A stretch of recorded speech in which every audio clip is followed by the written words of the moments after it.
मुझे। हम पाकिस्तान का किस्मत तब्दील करेंगे। आज पाकिस्तान और अवाम एक थे, एक हैं और एक रहेंगे।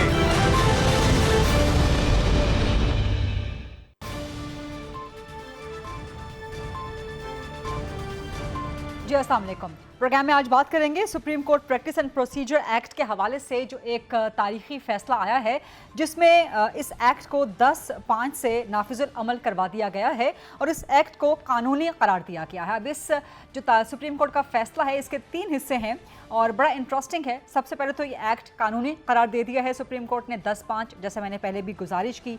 और इसमें जिन जज साहिबान के इख्तलाफी नोट शामिल हैं, जस्टिस एजाजुल एहसन हैं, जस्टिस मज़ाहिर नकवी हैं, जस्टिस शाहिद वहीद हैं, जस्टिस आयशा मलिक साहिबा भी इन 5 जजेस में शामिल हैं और जस्टिस मुनीब अख्तर का भी इख्तलाफी नोट शामिल है।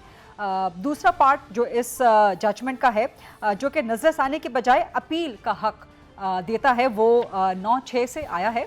वहाँ पर भी 9 की जजेस की अक्सरियत है और 8 जजेस ने अपील के हक को पिछली तारीखों से लागू करने की मुखालिफत की, यानी कि अब इस एक्ट का इतलाक़ माजी से नहीं होगा।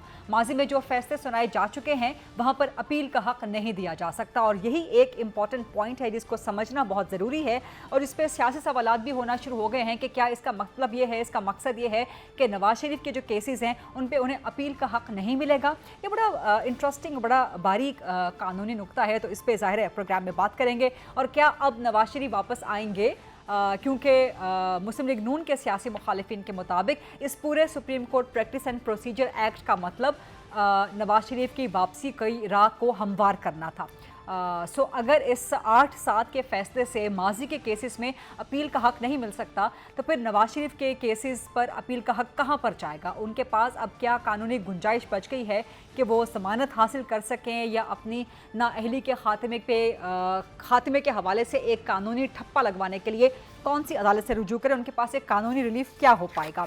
साथ ही आज नवाज शरीफ की पाकिस्तान वापसी का जो first leg of the journey है वो स्टार्ट हो गया। वो लंदन से रवाना हो गए सऊदी अरब और कुछ दिन वहाँ पर क़याम करेंगे। कुछ उनकी ज़ाती मसरूफियात होंगी, उम्रा की अदायगी होगी, कुछ मुलाकातें भी मुमकिन तौर पर वहाँ हो सकती हैं सऊदी शाही ख़ानदान से, जो कल इसहाक डार साहब हमारे प्रोग्राम में मौजूद थे। उन्होंने तस्दीक की थी कि मुलाकातें भी हो सकती हैं, होती रहती हैं।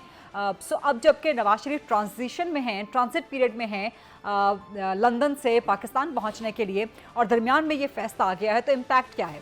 क्या नवाज शरीफ वाकई 21 अक्टूबर को पाकिस्तान लैंड कर सकेंगे या उनका क़याम कुछ मज़ीद आगे बढ़ सकता है कि मामलात आगे देखे जाएं कि कानूनी रुख क्या इख्तियार करते हैं? इसके अलावा आज हम प्रोग्राम में बात करेंगे चेयरमैन PTI के साइफर केस के हवाले से, जहां पर उन पे 17 अक्टूबर को फ़र्द जुर्म आयद की जाएगी। क्या ये केस इतना मजबूत हो चुका है कि 17 अक्टूबर को चेयरमैन PTI के ख़िलाफ़ फ़र्द जुर्म आयद हो जाए और क्या उनको इस केस में सज़ा हो सकती है? ये वो अहम और इंटरेस्टिंग मामलात हैं जिन पे आज हम प्रोग्राम में बात करेंगे। प्रोग्राम के फ्लोर को डिबेट, डिस्कशन, क्वेश्चन आंसर्स के लिए ओपन करते हैं। मेरे पास बड़े ज़बरदस्त मेहमान आज मौजूद हैं। सबसे पहले मुस्लिम लीग नून की सीनियर मरकज़ी सरकर्दा रहनुमा और ना सिर्फ सियासतदान हैं बल्कि कानूनी माहिर भी हैं, दबंग तर्जुमान है अपनी पार्टी की अज़मा बुखारी साहिबा, वो ज्वाइन कर रही हैं। शेर अफजल मरवत साहब, जो कि पाकिस्तान तहरीक इंसाफ के केसेस का दिफा करते करते शेर बने हुए हैं आजकल और बड़े ज़बरदस्त कानूनदान हैं, वो हमारे साथ यहाँ इस्लामाबाद स्टूडियोज़ में मौजूद हैं। और मुझे ज्वाइन कर रहे हैं जस्टिस शौकत अजीज़ सिद्दीकी साहब, साबिक जज हैं, माहिर कानून हैं। तो पहले सर जस्टिस शौकत अजीज़ सिद्दीकी साहब से राय ले ली जाए। सर अस्सलाम वालेकुम। बहुत शुक्रिया प्रोग्राम के लिए वक्त निकालने पे। सर एक तो ये 10/5 से आ चुका है supreme court practice and procedure act, जो कि अब कानून बन चुका है, नाफिजुल अमल हो चुका है। लेकिन जो इसका फैसला 8/7 से आया है कि माजी के फैसलों में अपील का हक कल अदम करार दिया जाता है, क्या इसका इतलाक नवाज शरीफ के केस पर भी होगा और उसकी कानूनी और सियासी रिपरकशंस क्या हो सकते हैं? सर देखिए, सबसे पहले तो ये समझता हूँ कि सुप्रीम कोर्ट ने पार्लिमान का जो हक़ कानून साजी है उसको तस्लीम किया है और उसको सुप्रीम कोर्ट के मामला से मुनाफत करार नहीं दिया। ये एक बड़ी सिग्निफिकेंट जजमेंट है इस लिहाज से। और दूसरी बात ये है कि इसमें जो right of appeal under article 184 नहीं था पहले, वो जो है उसको भी तस्लीम कर लिया गया है। उसमें ऑब्वियसली यही ऑब्जर्व होगा कि उसके लिए कॉन्स्टिट्यूशनल अमेंडमेंट रिक्वायर नहीं है और जो ये एक्ट है इसके तहत ही वो जो राइट है वो प्रोटेक्ट हो गया। अब इसका ये है कि रिट्रोस्पेक्टिव इफेक्ट का नहीं होगा। रिट्रोस्पेक्टिव इफेक्ट से मुराद ये है कि इसका इस माजी के में जो फैसले हो चुके हैं उनके ऊपर नहीं होगा। इसमें ऑब्वियसली नवाज शरीफ साहब का केस भी आता है और ये जो हक़ अपील है ये जिस दिन से इस कानून का निफाज हुआ है उस तारीख से ये होगा। यानी कि आप समझ रहे हैं, आप इसको वैलिडेट कर रहे हैं, आप इसको सेकंड कर रहे हैं कि नवाज शरीफ को अपील का हक नहीं मिल रहा अब, तो फिर वो कहाँ जा सकते हैं? उनके पास कानूनी ऑप्शन क्या बच जाती है? देखिए उनके पास तो ऑप्शन इससे तो कोई नहीं है कि वो खुद रेमेडी सीख कर सकें। मैं पहले भी दफा इस बात के ऊपर मैं कहूँ कि सुप्रीम कोर्ट के पास खुद ये इख्तियार होता है कि वो अपनी किसी भी जजमेंट को रिविजिट कर सकती है। इसमें ऑब्वियसली पानामा केस की जजमेंट भी है और अगर किसी दूसरे केस को सुनते हुए उस जजमेंट का रेफरेंस आता है तो सुप्रीम कोर्ट इंटरिम कह सकती है जी कि वो इजलास है हमारी वो आइन और कानून से मुताबिकत नहीं रखती और वो अनकॉन्स्टिट्यूशनल है। जैसे आपकी आवाज़ में बहुत डिस्टॉर्शन है। मैं आपसे रिक्वेस्ट करूंगी अगर आप अपनी जो पोजीशन है ज़रा वो तब्दील कर सकें ताकि इस सवाल का जवाब आपसे अच्छे तरीके से लिया जा सके और आपकी गुफ्तगू वाज़ेह तौर पर सुनाई दी जा सके ताकि आवाम की रहनुमाई हो जाए। जज शौकत साहब को ज़रा दोबारा मिला लीजिएगा। In the mean time Azma Bukhari साहब मैं आपकी तरफ आऊँगी। नवाज शरीफ से अपील का हक जो है वो छिन गया है। आपके सियासी मुखालिफिन कह रहे हैं कि इस एक्ट का मकसद ही पीडीएम की हुकूमत का कानून साजी करने का मकसद ही नवाज शरीफ की वापसी के लिए कानूनी राह हमवार करना था। तो अब तो नवाज शरीफ की टिकट कैंसिल हो जाएगी क्या पाकिस्तान वापसी की? बहुत शुक्रिया गरीदा। ये बेचारों को अरमान ही रहेंगे कि टिकट कैंसिल हो जाए, वो ना आ सकें। ये तो उनकी सियासत आपको पता ना कई साल पहले खत्म कर चुके हुए हैं। हाँ। लेकिन अल्लाह पाक किसी की सियासत खत्म ना करे तो खत्म नहीं होती। वैसे तो मतलब शौक तो बहुत सारे लोगों को रहा और कई दफा हुआ। नवाज शरीफ साहब ने ये 3 दफा भुगत लिया है। लेकिन मैं पहले तो ये है कि अगर जिन बेचारों को समझ नहीं आई, सियासी मुखालिफिन मेरे आजकल जो है ना वो जरा परेशान है, तो हम उनकी बातों को जरा ज्यादा सीरियस नहीं लेते क्योंकि वो घबरा गए हैं अपने केसों के ऊपर। इसलिए वो कुछ भी बेक पर की जो है वो उड़ाते रहते हैं। तो हम कहते हैं चलो कोई बातें चलने दो। अब इसके ऊपर on a very serious note, पहले तो मुझे खुशी ये है कि आज जो हमने लाइव ट्रांसमिशन देखी इस पूरे जो है वो एक्ट के ऊपर जो प्रोसीडिंग्स चलती रही, उसके बाद अब ये जो 10-5 का फैसला आया है, इसके बाद as a Pakistani citizen, as a law student, as a democrat मुझे बहुत खुशी है और मुझे इत्मीनान है कि मेरे मुल्क की जो अदलिया है उसकी अक्सरियत जमहूरियत पे और पार्लिमानी बालादस्ती पे यकीन रखती है और उनकी जो है वो कोई मोटिव्स नहीं है पार्लियामेंट को डिमीन करने के, पार्लियामेंट के जो इख्तियारात हैं उनको जो है गसब करने के।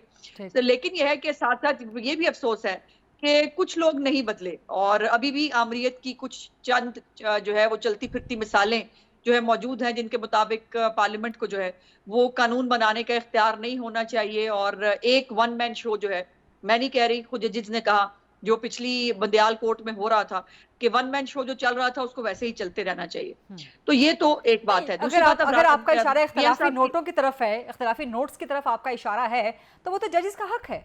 इख्तिलाफी नोट देना हर जज का हक होता है। बिल्कुल हक है, लेकिन उससे उनकी सोच पता चलती है ना। जितनी हमने उनके कमेंट्स भी देखे, जितनी हम उनके सवालात देख रहे थे, और अफसोस की बात यह कि क्या, मुझे आप बताइए गरीदा, आपको नहीं मालूम था कि इसके खिलाफ फैसला कौन कौन से जज देंगे? पूरे पाकिस्तान को पता था। और ये बहुत परेशानी की बात है कि जो है जजेस जो है उनके नाम सुनकर पता चल जाता है कि वो क्या फैसला देंगे और उनका जो है वो पॉइंट ऑफ व्यू क्या है। ये यहाँ अदलिया पे ये दिन आ जाए ना तो उसके बाद समझ आना चाहिए कि हमारा बेड़ा गर्क हो गया है। अब मियां साहब के केस के हवाले से तो 2 बातें हैं। पहली तो बात यह है कि ये जो पूरा प्रैक्टिस एंड प्रोसीजर एक्ट है, ये आज से नहीं, ये सालों से बार और बेंच दोनों की जो है वो ख्वाहिश थी कि इसको रेगुलराइज होना चाहिए। अब जो इसके ऊपर 184(3) जो सुओ मोटो का इख्तियार है, मियां नवाज शरीफ साहब को सुओ मोटो के इख्तियार पे जो है वो सजा मिल गई जिसकी अपील नहीं थी, और ये अपील जो है उसका हक ना देने का मतलब ये है अब अगले लोगों को हक मिल जाएगा, लेकिन जो पिछला है जिनके साथ आपने ज्यादती की और क्या, पनामा जजमेंट आज तक कोई भी ज्यूरिस्ट, कोई भी वकील, कोई भी जज जो है वो उसको क्या जस्टिफाइड समझता है? जवाब नहीं, छोड़ दे, पुरानी बातों को छोड़ दे ना, आज के फैसले पे बात कर लेते हैं। रिलेटेड है गरीदा, ये रिलेटेड है, ये नहीं तो related 8 है। साल आपको से ये माजी के फैसलों पे तो अपील का हक कलदम करा दे दिया गया है ना। और मुझे कहने दीजिए, मुझे कहने दीजिए, आपके मुखालिफिन कह रहे हैं कि बोलो पेंसिल, नवाज शरीफ की वापसी का टिकट कैंसिल। वो बेचारों को कहने दें, वो 21 तारीख तक भी यही कहते रहेंगे, उनको कहने दें, उनकी अपने सारा कुछ कैंसिल हुआ है इस वक्त। अच्छा। सो उनके कहने से फर्क नहीं पड़ता। आप समझते हैं कि नवाज शरीफ पे इंपैक्ट नहीं होगा? I have to go to Sher Afzal साहब। कतन नहीं, इसके ऊपर ये क्वेश्चन नहीं होना चाहिए। गरीदा, आपको तो बिल्कुल नहीं करना चाहिए, आप एक सीनियर और संजीदा। नहीं, मैं कानूनदान नहीं हूँ, मैं कानूनदान बिल्कुल नहीं हूँ। यहाँ पर मैं अपनी इग्नोरेंस का, बल्कि अपनी जो चीज़ मेरा डोमेन नहीं है, मैं उस पर बिल्कुल इंटरफेयर नहीं करना चाहूंगी। जैसे शौकत साहब कह रहे थे कि बिल्कुल ये इतलाक होगा, एंड आई विश के जैसे शौकत साहब वापस आ जाए हमारे पास। शेर अफजल मरवत साहब के पास मुझे जाने दें। मैं बात पूरी करना चाहती हूँ फरीदा। जी अज़मा साहब, मुझे मैं 2 जुमले कहना चाह रही हूँ। जी प्लीज। मेरी गुजारिश ये है कि जो हमें नहीं मिला नवाज शरीफ को अपील का हक, हाँ। जब सारा पाकिस्तान सवाए चंद लोगों के वो मुत्तफिक है कि पनामा के अंदर जो है वो नवाज शरीफ निशाना था, उसका नाम भी नहीं था, निगरानी की गई और निगरानी करके मर्जी का फैसला किया गया। वो जज बेचारा जिसने फैसला दिया वो कब्र में चला गया, फैसला उसका आज भी मौजूद है। तो मुझे मेरा सवाल ये है कि जिन जजिस कराम ने अपील का हक नहीं दिया माजी से, हाँ। फिर नवाज शरीफ के गलत फैसले का बोझ मैं किसके ऊपर डालूं? नवाज शरीफ को गलत सजा देकर रस्ते से हटाने की साजिश का बोझ मैं किसके ऊपर डालूं? और दूसरी और आखिरी बात यह है कि सुओ मोटो के ऊपर आपने उनको जो है वो केस चलाकर, ये वैसा ही केस है जैसे भुट्टो साहब का केस था कि भुट्टो साहब के केस के अंदर जो है वो एक अबैटमेंट के ऊपर सजाए मौत सुना दी गई थी, और यहाँ पर जो है वो एक केस के ऊपर जो है वो 3 दफा। अज़मा साहिबा, आपका काफी देर से जवाब आ गया, इजाजत दीजिए मुझे। I have to go to the other participants as well. Sher Afzal Marwat साहब, अज़मा कह रहे हैं कि इसका इतलाक नहीं होगा, जैसे शौकत साहब कह रहे हैं कि इसका इतलाक बिल्कुल होगा नवाज शरीफ के फैसले के हवाले से, आपकी राय क्या है? जो फैसला आज सुना है 3 पार्ट्स में, इसके 2 मैं जस्टिस शौकत अजीज सदीकी साहब ने जो 2 बातें की, 184(3) के तहत, चूँकि ये कॉन्स्टिट्यूशनल प्रोविज़न है, तो इस प्रोविज़न के हवाले से अपील की रेमेडी सबॉर्डिनेट लेजिस्लेशन के ज़रिए प्रोवाइड करना, ये मेरे ख्याल है आईन के स्पिरिट के मुताबिक इसलिए नहीं है कि जहाँ पे आईनी फोरम पे अपील की रेमेडी लेजिस्लेचर प्रोवाइड करना चाहता था वहाँ आईन में अपील का जिक्र है। तो 184(3) में अगर अपील की रेमेडी प्रोवाइड भी करनी थी तो ये 2/3 मेजॉरिटी से कॉन्स्टिट्यूशनल अमेंडमेंट होनी चाहिए थी, मेरी नाकिस राय हैं। दूसरी बात जो है, जो जजमेंट है नवाज शरीफ साहब के लिए, शायद ये देखें आप, इसकी डिवीज़न देख लें, 8-7 के साथ बड़ा नैरोली जो है ये एस्केप कर गया, यानी एक जज साहब के मेजॉरिटी के होने की वजह से, अदरवाइज़ तो उसके लिए राह खोल दी गई थी। इस जजमेंट को रिट्रोस्पेक्टिव, इस लॉ को रिट्रोस्पेक्टिव इफेक्ट देना अगर लॉ में नहीं है तो कोर्ट्स जो हैं इसकी रिट्रोस्पेक्टिविटी जो है वो मेरा ख्याल है ग्रांट नहीं कर सकते हैं, और करेक्टली ग्रांट नहीं की हैं, गर्चे इसमें डाइसेंट हैं। आप समझते हैं कि नवाज शरीफ अब वापस नहीं आ सकते? नहीं, मैं ये समझता हूँ कि अब नवाज शरीफ का पानामा की हद तक इस लॉ से मुस्तफीद होने का चैप्टर क्लोज हो चुका है। अच्छा, और परमानेंट क्लोज हो गया, क्योंकि यानी कि वापसी में कानूनी रुकावट हाइल हो गई है उनकी। उसके वापसी में तो नहीं है, लेकिन उसके सियासत में वापसी में जो है वो रुकावट बदस्तूर कायम है, जो पानामा लॉ से ये जो जजमेंट से ये डिटरमिन मुझे इजाजत दें, मैं वापस आपकी तरफ आऊंगी। जस्टिस शायक उस्मानी साहब ने हमें ज्वाइन कर लिया है, सीनियर कानूनदान है मुल्क के। अस्सलाम वालेकुम जस्टिस शायक उस्मानी साहब।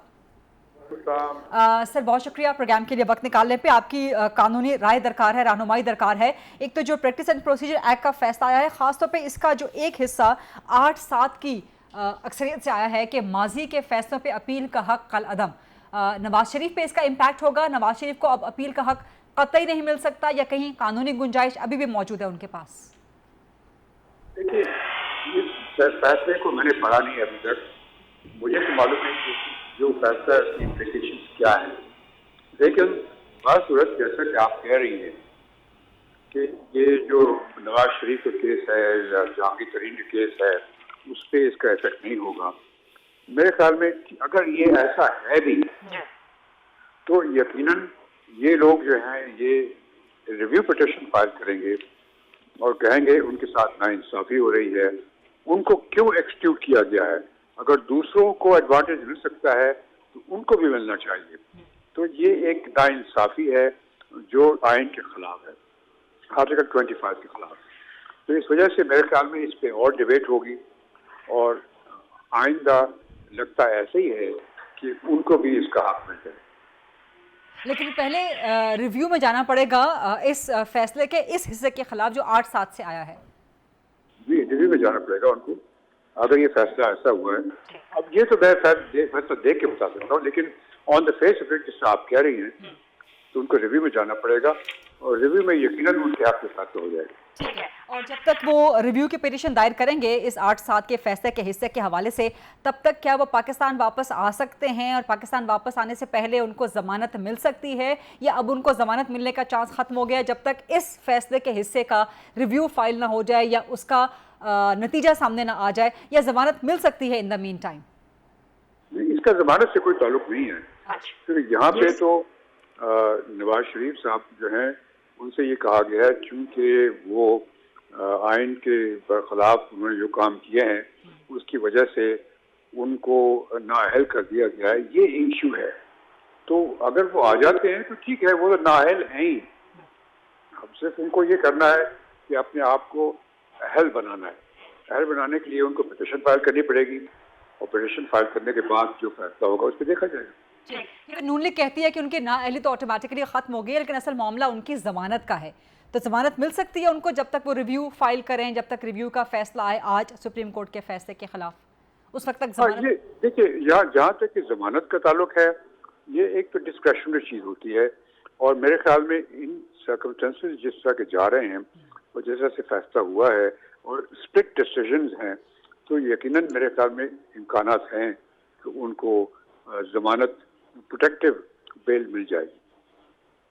ठीक है, बहुत बहुत शुक्रिया जज शाइक उस्मानी साहब। प्रोग्राम में एक छोटी सी ब्रेक का वक्त हुआ है, ब्रेक से वापस आते हैं। शेख अफजल मरवत साहब का बाकी जो जवाब है वो अभी उनका रहता है और असमा बुखारी साहिबा भी मौजूद हैं और कुछ दीगर कानूनी माहिरीन से भी इस हवाले से राय लेंगे। Stay with us please. जी, welcome back after the break. Sheikh Afzal Marwat साहब, आपकी राय मुझे इस पर दरकार है, जो मैं जज शाइक से भी सवाल कर रही थी कि अब इसमें 8/7 से आज supreme court practice and procedure में माजी के फैसलों पर अपील का हक मुअत्तल हो गया। नवाज शरीफ को जमानत मिल सकती है या नहीं मिल सकती, उनकी अब कानूनी सिचुएशन है क्या पनामा वर्डिक्ट में या इस्लामाबाद हाई कोर्ट के हवाले से? जी, मैं ये अर्ज़ करता हूँ, जो मुअत्तल लफ्ज़ आपने इस्तेमाल किया, ये मुअत्तल नहीं ख़त्म हो गया है।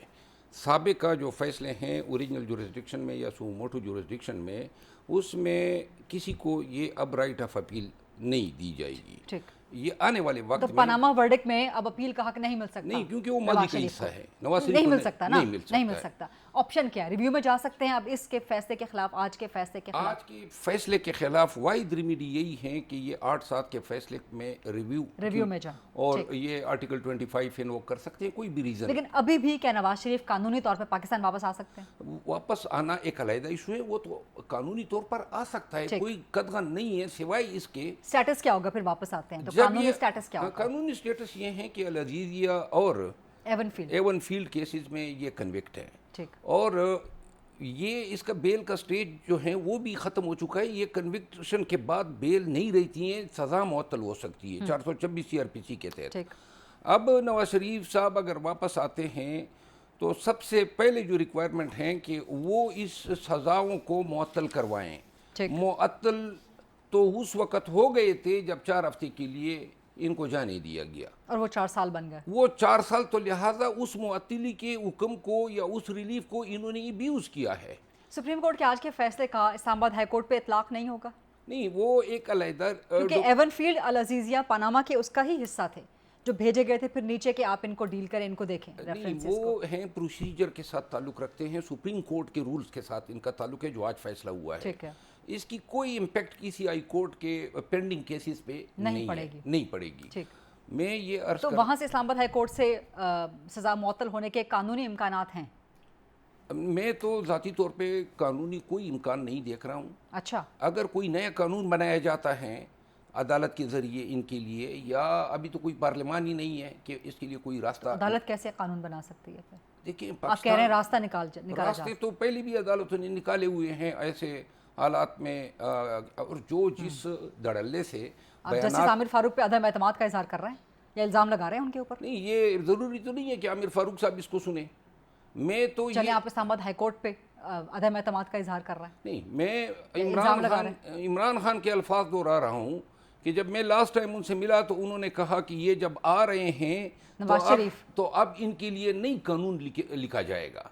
और ये इमरान खान ने कहा, इमरान खान ने कहा, और अभी आपसे मुलाकात में, अभी ये गुज़िश्ता 2 दिन पहले, और राना सनाउल्लाह साहब ऑन रिकॉर्ड कह चुके हैं कि हमें गारंटीज दी गई है। हाँ। और इसका अयादा बार बार PMLN के लीडर्स ने किया है, तो लिहाजा कौन गारंटीज दे सकता है? सिर्फ अदालत ही रहती है। अदालत पे तो इन्होंने खुद मशकूक बना दिया है इनकी कार्रवाई को, जब इनके अपने लीडर कहते हैं कि जी हमें गारंटीज मिली। फिर दूसरी बात ये है कि 4 साल आप इनडायरेक्टली अदालत पर भी इल्ज़ाम लगा रहे हैं।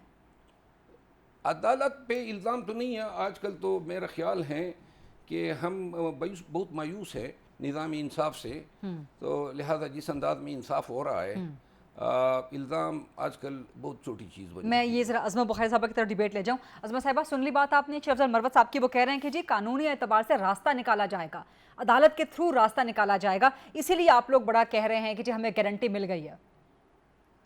देखिए, पहले तो 2 बातें जो पहले शेख अफजल मरवत साहब ने की थी कि वो आइन की जो है वो कह रहे थे मंशा जब बनाया गया था तो ये नहीं थी। आइन बनाने वालों को नहीं पता था ना कि प्रोजेक्ट लाए जाएंगे। आइन बनाने वालों को नहीं पता था कि मुंतखब वज़ीर आज़म जो है उनके खिलाफ अदलिया का कंधा इस्तेमाल होगा। आइन बनाने वालों को नहीं पता था कि जो अदलिया है वो नजरिया ज़रूरत इजाद करेगी और डिक्टेटरों को जो है इस मुल्क पे मुसल्लत करेगी। सो इसलिए, और आइनी तरामीम करना, कवानीन नए बनाना, नई तरामीम करना, ये पार्लियामेंट का हक और इख्तियार है। सो इसको जो है वो किसी भी वक्त किया जा सकता है। तो ये तो कहना कि जी उस वक्त चूंकि 184(3) के अंदर अपील नहीं दी थी तो अब ये होनी नहीं चाहिए, ये मुमकिन नहीं है। दूसरी बात ये है कि जो सुप्रीम कोर्ट है या आला अदलिया है, उसको अपने फैसलों पे खुद रिव्यू करने का इख्तियार है। जो आप 2 चीजें मिक्स कर रही हैं गरीदा, एक ये जो इस वक्त जिस केस की बात हो रही है वो नाअहली है। नवाज शरीफ साहब की जो ख्याली तनख्वाह जो लेने की, बेटे से उनको ख्याली तनख्वाह लेनी चाहिए थी ना, लेकिन उन्होंने ली नहीं थी, लेकिन उसका चूंकि उन्होंने जिक्र नहीं किया था तो उसके ऊपर जो है वो उनको नाअहल कर दिया गया था और नाअहली जो है वो ताहयात कही गई थी। सो ये उस नाअहली की बात हो रही है। जो एवन फील्ड और अल अजीजिया का केस है वो बाद में ट्रायल हुआ था, वो ट्रायल किया, और ट्रायल में जो ये 2 जो है वो हीरे चुन के जब JIT बनाई थी और उसकी निगरानी कर रहे थे जब एक जज साहब, तो वो उसके ऊपर अपीलें जो है वहां मौजूद हैं। लेकिन आप कह रही हैं कि नाअहली ऑटोमेटिकली खत्म हो गई है, तो ये हमें रिव्यू में जाने की भी जरूरत नहीं है सुप्रीम कोर्ट में। नहीं, मैं ये नहीं कह रही। मैं ये कह रही हूँ कि जो हमें अपील का इख्तियार नहीं दिया, पहले तो 184(3) के तहत एक इलेक्टेड प्राइम मिनिस्टर को सुओ मोटो के तहत जो है वो ट्राई किया, और ट्राई करने के बाद नहीं, मुझे बताएं नून लीग रिव्यू में जाएगी इस 8/7 के फैसले के खिलाफ? मुझे बात पूरी कर लेने दे, पहले भी मैं अपना पॉइंट पूरा नहीं बना सकी। सो हमारे पास तो ये इख्तियार होगा सो होगा, अदलिया के खुद के पास इख्तियार है। जो 63A की नई आइन लिखने की कोशिश की गई थी पिछली जो है वो बंदयाल कोर्ट ने, उसको भी देखना चाहिए। और बहुत सारे गलत फैसले हैं जो सुप्रीम कोर्ट को खुद ये धब्बे हैं सुप्रीम कोर्ट के माथे के ऊपर, अदलिया के माथे के ऊपर, इनको हटाना चाहिए। और आज का जो फैसला है वो ये है जजेस का, अक्सरियत का, कि जी जो हो गया सो हो गया, आपके साथ जो आपने जुल्म करना था वो कर दिया, अब आप उसको भुगतें। ये कौन सा इंसाफ नहीं, लेकिन पनामा में आप कह रहे हैं ना, नून लीग कह रही है कि नाअहली ऑटोमेटिकली खत्म हो गई है, ये आप लोग कह रहे हैं ना कि नाअहली की मुद्दत वो अपनी पूरी कर चुके हैं, लेकिन आप उसके साथ आप ये भी मुतालबा कर रहे हैं कि सुप्रीम कोर्ट सो मोटो ले ले, क्योंकि 184(3) के तहत ही किया गया था ये काम। जी नहीं, मैं दोबारा एक्सप्लेन करने की आपको कोशिश करती हूँ, कुछ कंफ्यूजन है। और नहीं, कंफ्यूजन कोई नहीं है, कंफ्यूजन कोई भी नहीं है। मेरे सवाल का सिर्फ इतना सा जवाब दे दे कि आप लोग चाह रहे हैं कि सुप्रीम कोर्ट आज खुद नोटिस ले ले पनामा के खिलाफ, राइट? नहीं, ऐसा नहीं है। मैं फिर से दोबारा कोशिश करूंगी अपनी बात quickly. I have to go to Justice Shaukat Siddiqui साहब अगेन। चलिए आप पहले उनसे कर लीजिए, मैं बाद में बात कर लेती हूँ। नहीं आप जवाब दीजिए, क्योंकि मुझे जरूरी बात करनी है। बात कंफ्यूजन, आप दो चीजों को मिक्स कर रही हैं। ना अहली अलहदा है जो पनामा के अंदर हुई थी, बाकी दो केसेस जो ट्रायल हुए उनके ऊपर जो अपीलें हुई वो दो अलहदा चीजें हैं। मैं गुजारिश ये कर रही हूँ कि अपील जो है वो कह रहे हैं ठीक है, बाकी अपील होनी चाहिए, लेकिन अगलों को देंगे, पिछले के नहीं देंगे। पाकिस्तान की अदलिया की तारीख भरी पड़ी है उनके गलत फैसलों से। अदलिया की जो है वो एक तारीख है गलत फैसलों की, लेकिन वो कह रहे हैं हमारे गलत फैसले आप भुगते और हम आपको बिल्कुल रिलीफ देने के लिए तैयार नहीं है। और अदलिया के पास खुद के पास इख्तियार है अपने इन गलत फैसलों को दुरुस्त करने का। मैं ये गुजारिश कर रही हूँ कि हमारे जाहिर है ये मेरे सवाल का यही जवाब, मेरे सवाल का, लेकिन अदलिया को ये अपने गंदे फैसले, गलत फैसले, भयानक फैसले जो है इनको खुद जो है वो दूर करना चाहिए। उनसे उनकी नेकनामी में इजाफा होगा। दूसरी कमाल बात है, शेर अफजल मरवत साहब जो है वो गिला कर रहे हैं जिनके लीडर को ब्लैंकेट रिलीफ दिए गए हैं। जिस केस में आप आए हैं उसमें भी जमानत, जिस केस में आप नहीं आए उसमें भी जमानत, और अगर कोई केस आप पे बन सकता है तो उसमें भी जमानत। ये पाकिस्तान बल्कि दुनिया की तारीख में कभी नहीं हुआ। इस तरह का ब्लैंकेट रिलीफ कभी आज तक किसी को मिला ही नहीं। वो शख्स जो दहशतगर्दी 9 और 10 मई की करा के, जो रात को पुलिस क्लब में ठहरा के उसको ये सवाल तो हुआ ही नहीं है कि दहशतगर्दी जो है वो गिला कर रहे हैं। उनका गिला करना बनता है। मैं इसमें शेर अफजल साहब का sorry to interrupt, I have to go to the break। वापस आके शेर अफजल साहब का इस पे जवाब लेते हैं, जैसे शौकत सदीकी साहब भी मौजूद होंगे। स्टे विद अस जी, welcome back after the break. हमारे साथ मौजूद हैं शेर अफजल मरवत साहब, अस्मा बुखारी साहिबा और अशतर औसाफ साहब ने भी ज्वाइन कर लिया है। अशतर औसाफ साहब, आपसे एक कानूनी रहनुमाई दरकार थी कि आज फैसले के जो दो मुख्तलिफ हिस्से हैं, 10-5 से पार्लियामान की कानून साजी के हक़ को मुकद्दम रखा गया है। 8-7 कहता है कि जो माजी के फैसले हैं उन पर अपील का हक़ कलअदम हो गया है। अब नवाज शरीफ की ताहयात नाअहली थी जो कि माजी का एक फ़ैसला था, तो उस फैसले पे 8-7 के पोर्शन पे अगर जाते हैं तो क्या नवाज शरीफ ताहयात नाअहल हैं, या 10-5 के फैसले को अगर देखते हैं तो पार्लियामान की कानून साजी मुकद्दम है जहाँ पर इलेक्शन एक्ट के तहत ताहयात नाअहली को 5 साल कर दिया गया था। तो क्या नवाज शरीफ ताहयात नाअहल हैं या 5 साल के लिए नाअहल हैं सुप्रीम कोर्ट के 2 फैसलों के हिस्सों के मुताबिक? आज देखिए, इससे पहले कि मैं इस बात का जवाब दूं, ये ज़रूरी है कि आपके जो सामीन हैं, आपके जो देखने वाले हैं, उनको ये पता चले कि ये ताहयात नाअहली है क्या जी, और ये कैसे सुप्रीम कोर्ट ने इसके ऊपर ये बात की। सुप्रीम कोर्ट जब ये केस सुन रही थी तो उसके मद्देनज़र तमाम वो मामलात थे जिनमें मुख्तलिफ डिस्क्वालिफिकेशन थी। डिस्क्वालिफिकेशन अगर होती है तौहीन अदालत की वजह से तो 5 बरस थी। डिस्क्वालिफिकेशन अगर कोई चीज़ जो है मसलन आप जो है करते हैं मामलात जिसमें गलत बयानी की हो तो उसके मुतालिक जो थी वो नाअहली के मुतालिक सज़ा की मयाद नहीं थी। तो चूँकि मयाद नहीं थी तो सुप्रीम कोर्ट ने कहा कि ये तसव्वुर होगा कि पार्लियामेंट ने चूँकि इसकी कोई मयाद मुकर्रर नहीं की तो ये पार्लियामेंट की सवाबदीद है, वो करना चाहे तो, लेकिन समझा ये जाएगा कि ये नाअहली जो है इसकी कोई मयाद नहीं है, यानी कि उसकी कोई टाइम लिमिट नहीं है। तो और ये लिखा उन्होंने कि पार्लियामेंट जो है वो मजाज है इन चीज़ों की। इसलिए जब पार्लियामेंट ने ये सारे मामले को देखा तो उन्होंने इस पे भी नाअहली की जो सज़ा है उसकी एक मयाद कर दी, मियाद बता दी, और वो मियाद 5 साल है। तो वो चूँकि पार्लियामेंट की सवाबदीद है इसलिए वो सुप्रीम कोर्ट की जजमेंट जो है उसका इतलाक नहीं होगा, बल्कि चूँकि पार्लियामेंट ने अब कानून साजी कर दी है और इस जजमेंट में इस बात को भी मान लिया गया है कि पार्लियामेंट अपनी सवाबदीद पे जब कोई कानून बनाए और वो आइन से मुतसादिम ना हो तो फिर, यानी कि आप 10-5 वाले हिस्से की तरफ जा रहे हैं कि 10-5 के हिस्से के मुताबिक नवाज शरीफ की इलेक्शन एक्ट के तहत बल्कि कोई भी नाहयात नाअहली 5 साल के लिमिट कर दी गई थी तो 5 साल ही है। किसी की भी नाअहली जो है वो दायमी नहीं है। राइट, बहुत शुक्रिया अशतर साहब साहब। शहजाद साहब, आपका point of view quickly, I have to go to Azma ji, साहिबा। मेरा व्यू पॉइंट ये है जो अशतर अफसाब साहब ने बात की है, 62F के तहत कोई मयाद आइन में नहीं दी गई। जब इलेक्शन एक्ट के सेक्शन 232 के ज़रिए इन्होंने तरमीम की और इन्होंने डिफ़ाइन कर दिया कि 62F के तहत अगर डिस्क्वालिफिकेशन होती है तो चाहे कोर्ट कोई भी मियाद अपनी जजमेंट में डिक्लेयर कर दे, लेकिन वो 5 साल तस्वुर होगी। ठीक, और चूंकि ये लॉ जो हैं अभी तक वैलिड लॉ हैं, तो लिहाजा मेरी आपके मुताबिक अभी भी नवाज शरीफ ताहयात ना अहल रहेंगे या 5 साल की हो गई ना अहली? मैं ये समझता हूँ 62F की जो इन्होंने इलेक्शन एक्ट के सेक्शन 232 में 5 साल कर दी है, तो मैं समझता हूँ कि ये 5 साल तस्वुर होगी, ताकि इमरान खान की अगर हो गई है तो उसको भी उसमें इनको रिलीफ मिल सके ज़रा। नहीं, इमरान खान का इससे मैंने अपनी ताकि इमरान खान की भी ना अहली जो है। दूसरी बात मैं मुज़मा बुखारी साहिबा ने quickly I have to wind up and then go to Azma साहिबा एज़ वेल। इन्होंने कहा जी कि दहशतगर्द जो हैं, देखिए हमारे साथ 16 माह में बहुत ज़्यादा दहशतगर्दी हुई हमारी पार्टी के साथ। जो प्रोजेक्ट का ये जिक्र कर रहे हैं, बेसिकली प्रोजेक्ट पर्ज लाया गया 16 माह कबल। पर्ज का मतलब है सफाई, और वो उस प्रोजेक्ट के ज़रिए BNP, MQM, सियासी यतीम और जितने भी एस्टेब्लिशमेंट के प्रो पार्टीज़ थी उनको यकजा करके इमरान खान की हुकूमत को अचानक चलता कर दिया गया, जिसके बाद टाइम खत्म हो गया मेरे पास, I have to go to Azma साहिबा एज़ वेल। नहीं, मैं लेकिन ये ख़त्म कर दूं, उनके सवाल का जवाब है। तो इसके बाद नतीजा ये निकला कि जनाब बेटे फर्जिंदान जो हैं वो वज़रा बन गए, नेब की लॉ में अमेंडमेंट करके तमाम केसेस का सफाया कर दिया गया, और इसके बाद जो है एक कहर जो है पाकिस्तान तहरीक इंसाफ पे छोड़ दिया गया।